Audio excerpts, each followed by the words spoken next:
الحمدللہ رب العالمین والصلاة والسلام علی اشرف الانبیاء والمرسلین اما بعد السلام علیکم ورحمۃ اللہ وبرکاتہ۔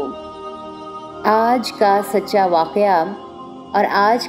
واقعہ ہے حضرت سلیمان علیہ السلام اور ملکہ سبا کا واقعہ۔ اللہ سبحانہ وتعالی سورۃ النمل آیت نمبر 22 سے 44 تک اس واقعے کو بڑی غور و فکر کی دعوت دیتے ہوئے بیان فرماتے ہیں۔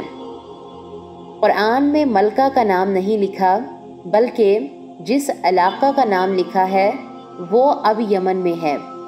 یہ علاقہ بالکل غیر آباد ہے۔ تورات میں ملکہ کا نام بلقیس لکھا ہوا ہے۔ اللہ سبحانہ وتعالی سورۃ النمل آیت نمبر 20 میں فرماتے ہیں کہ آپ نے پرندوں کی دیکھ بھال کی اور فرمانے لگے، یہ کیا بات ہے کہ میں ہدہد کو نہیں دیکھتا؟ کیا واقعی وہ غیر حاضر ہے؟ اسی طرح اگلی آیات میں آتا ہے، اللہ تعالیٰ فرماتے ہیں، یقیناً میں اسے سخت سزا دوں گا، یا اسے ذبح کر ڈالوں گا، یا میرے سامنے کوئی صریح دلیل بیان کرے۔ کچھ زیادہ دیر نہ گزری تھی کہ آ کر اس نے کہا، کس نے؟ ہدہد نے، کہ میں ایک ایسی چیز کی خبر لایا ہوں جس کی خبر آپ کو پہلے نہیں ہے۔ میں سبا کی ایک سچی خبر تیرے پاس لایا ہوں۔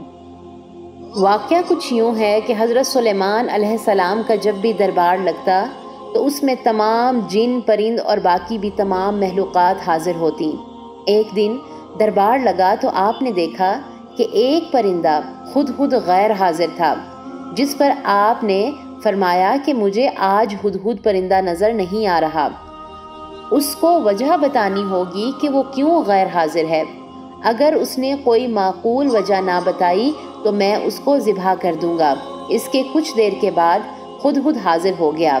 آپ نے جب غیر حاضری کی وجہ پوچھی تو ہدہد نے کہا کہ میں آج ایک خاص خبر لے کے آیا ہوں جو آپ کو پہلے معلوم نہیں ہے۔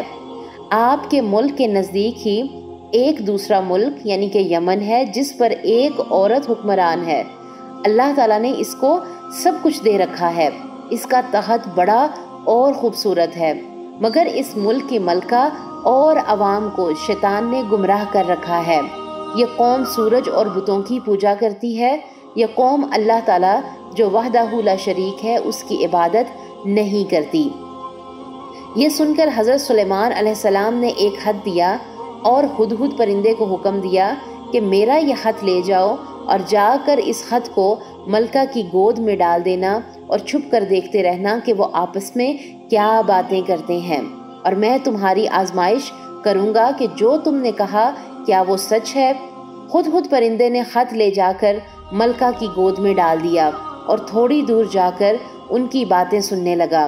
ملکہ نے خط پڑھ کر اپنے درباریوں کو بلایا اور ان سے کہا کہ یہ ایک خط آیا ہے جو حضرت سلیمان نے لکھا ہے، اور یہ خط حضرت سلیمان نے بسم اللہ الرحمن الرحیم سے شروع کیا ہے۔ اس میں لکھا ہے کہ میرے سامنے سرکشی نہ کرنا اور تابع فرمان بن کر آ جاؤ۔ ملکہ نے اپنے وزیروں سے پوچھا کہ تمہیں تو معلوم ہے کہ میں تمہارے مشورہ کے بغیر کوئی کام نہیں کرتی، اب تم ہی بتاؤ کہ ہمیں کیا کرنا چاہیے۔ اس پر وزیروں نے جواب دیا کہ اگر مقابلہ کرنا ہے تو ہم ایک طاقتور قوم ہیں، مگر آپ کی مرضی ہے، آپ جو حکم دیں گی ہم اسی کے مطابق تعمیل کریں گے۔ اس پر ملکہ بلقیس نے کہا کہ پہلے میں دیکھتی ہوں کہ حضرت سلیمان نے کس مقصد کے لیے خط لکھا ہے، اس کی کیا شان و شوکت ہے اور ان کی کیا طاقت ہے، کیونکہ اکثر یہ ہوتا ہے کہ جب کوئی طاقتور کسی ملک پر حملہ کرتا ہے تو وہ ملک تباہ کر دیتا ہے اور لوگوں کو ذلیل کرتا ہے۔ میں اپنے ایک سفیر کو کچھ قیمتی تحائف دے کر بیچتی ہوں، وہ سفیر دیکھ کر آئے گا کہ حضرت سلیمان کی کتنی طاقت ہے اور خط لکھنے کا مقصد کیا ہے۔ اگر وہ طاقتور ہے تو ان سے لڑنا ہماری بے وقوفی ہوگی۔ اس خط کا ذکر سورۃ النمل آیت نمبر 35 میں بھی آتا ہے۔ ملکہ نے کچھ تحائف دے کر اپنے نمائندہ کو حضرت سلیمان علیہ السلام کے پاس بھیجا اور اس کو تاکید کی کہ یہ تحائف حضرت سلیمان کو دینا اور ساتھ ہی ان کی طاقت اور شان و شوکت کا بھی اندازہ لگانا۔ اگر انہوں نے تحائف رکھ لیے تو وہ دنیا حاصل کرنا چاہتے ہیں، اور دیگر حالات بھی ان کے معلوم کر آنا۔ ملکہ کا نمائندہ جب تحائف لے کر دربار میں گیا تو حضرت سلیمان نے فرمایا کہ مجھے ان تحائف کی ضرورت نہیں ہے، اللہ تعالیٰ نے مجھے بہت کچھ دے رکھا ہے، اس کو واپس لے جاؤ، اور اگر میرے حد پر عمل نہ کیا تو میں حملہ کر دوں گا اور تمہارا ملک تباہ کر دوں گا اور تمہیں رسوا کر کے ملک در بدر کر دوں گا۔ قاصد یہ پیغام لے کر واپس آ گیا۔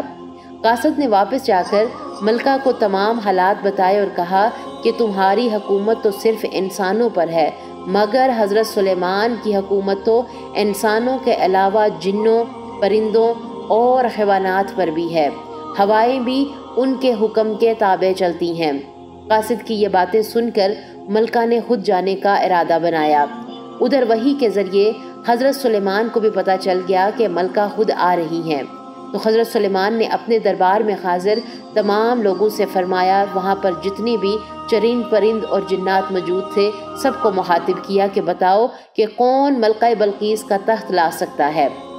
اس پر ایک جن نے کہا کہ میں ملکہ کے آنے سے پہلے ہی تخت یہاں لا سکتا ہوں، مگر وہاں ایک مومن موجود تھا جس کو اللہ تعالیٰ نے کتاب کا علم دے رکھا تھا۔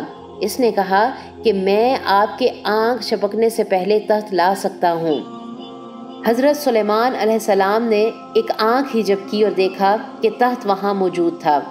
یہ دیکھ کر حضرت سلیمان علیہ السلام نے اللہ تعالیٰ کا شکر ادا کیا اور کہا کہ یہ سب میری آزمائش ہو رہی ہے تاکہ میں اللہ تعالیٰ کا شکر گزار بندہ بن جاؤں۔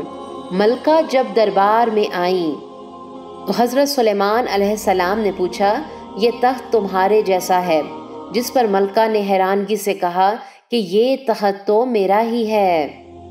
پھر اللہ تعالیٰ سورۃ النمل کی آیت نمبر 44 میں فرماتے ہیں، اس سے کہا گیا کہ محل میں چلی چلو، جسے دیکھ کر یہ سمجھ کر کہ یہ حوض ہے اس نے اپنی پنڈلیاں کھول دیں۔ فرمایا یہ تو شیشے سے منڈی ہوئی عمارت ہے۔ کہنے لگی میرے پروردگار، میں نے اپنے آپ پر ظلم کیا، اب میں سلیمان کے ساتھ اللہ رب العالمین کے مطیع اور فرما بردار بنتی ہوں۔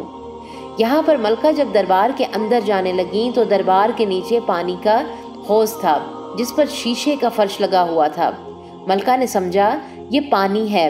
انہوں نے پانی کے ڈر کی وجہ سے اپنی شلوار اوپر اٹھائی تاکہ پانی سے بھیگ نہ جائیں۔ جب قدم رکھا تو اوپر شیشے کا فرش تھا۔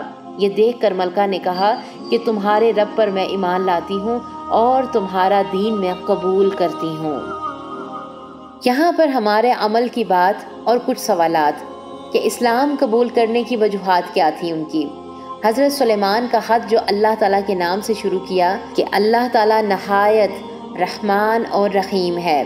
پھر دوسری وجہ کہ ملکہ نے جو بیش قیمت تحفے بھیجے تھے حضرت سلیمان نے ان کو قبول نہ کیا، جس سے ملکہ نے اندازہ لگایا کہ ان کے دل میں دنیا کی خواہش نہیں ہے۔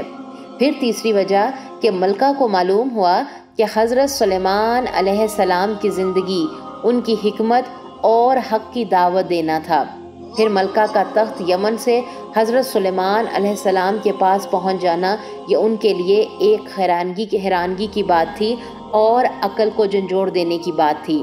پھر ملکہ نے دیکھا کہ اس کی شان و شوکت کتنی ہے، دنیا کی تمام محلوقات اس کے ماتحت ہیں، مگر پھر بھی یہ انسان ہر وقت اللہ تعالیٰ کے آگے جھکا ہوا رہتا ہے۔ ان باتوں کو دیکھ کر وہ فوری بولی کہ میں بھی تمہارے رب پر ایمان لائی۔ یہاں پر ہمارے لیے عمل کی بات کہ جب بھی آپ اپنی آنکھوں سے اور دل کی گہرائیوں سے غور و فکر کرنے کی کوشش کرتے ہیں تو انسان کے لیے ہدایت کے راستے آسان ہو جاتے ہیں۔ جب انسان اپنی اکڑ کو، تکبر کو آگے نہیں رکھتا تو کیا ہوتا ہے کہ اللہ تعالیٰ اپنی ہدایت کے راستے اس پر کھول دیتے ہیں۔ دیکھیں ملکہ سبا کا طریقہ کار بھی کیا تھا کہ وہ بہت دولت مند تھیں، اپنے وقت کی ایک بادشاہ بھی تھیں، لیکن جب انہوں نے اپنے عقل سے اور حکمت سے کام لیا تو اللہ تعالیٰ نے ان کے لیے ہدایت کا راستہ آسان کر دیا اور ایمان کی دولت عطا فرمائی۔ آج بھی کوشش کریں کہ جب بھی قرآن و سنت کا علم حاصل کریں یا سنیں تو کوشش کیا کریں اس پر تزکیہ کرنے کی، اس کے ساتھ ساتھ اپنی اصلاح کرنے کی، تاکہ ہمارے لیے یہ راستے آسان ہوں۔ اللہ تعالیٰ ہمارے لیے آسانیاں فرمائے اور ہمیں غور و فکر کرنے کی توفیق عطا فرمائے، آمین۔ سبحان ربک رب العزت عما یصفون